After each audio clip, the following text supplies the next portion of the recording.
believe the next administration should do away with President Aquino's hardline stance on the West Philippine Sea. Rex Remitio tells us the analysts suggest that the next president should instead be more diplomatic with China.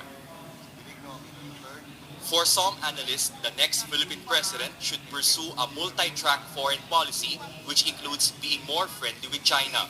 They say President Aquino has been belligerent with China throughout his entire administration, just like his recent comparison of China with the Nazi Germany during the Second World War.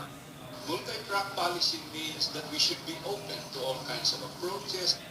UP political scientist Mario Rivera explains a multi-track foreign policy includes pursuing high-level bilateral talks with China while not dropping the country's case in the UN Arbitral Tribunal.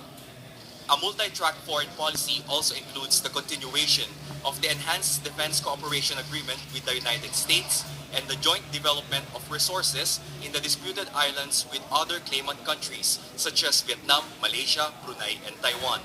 Situation where you do not formally ally yourself with any of the two major powers, but try to maximize the gains that you can get from each of these powers. Chinese foreign policy expert Chito Santaromana says the next administration will have more leeway to test new strategies which could ease the tensions in the West Philippine Sea. The Philippines leadership could actually has room for maneuver. You could test the waters and see if the Chinese, for example, would agree, allow the Filipino fishermen to fish at Scarborough. China is also showing signs it's more open to direct talks than ever, Santaromana says, after the strong statements by the United States against China's reclamation activities. The offer of direct talks without dropping arbitration is a new initiative from the Chinese. The multi-track policy could also be the country's strategic response in case the UN Arbitral Tribunal decides in favor of the Philippines. But for military historian Jose Antonio Custodio, however, the problem is more deeply rooted to the country's aging military capabilities. Custodio says the next president should include in his or her foreign policy the full implementation of the AFP Modernization Act of 1995.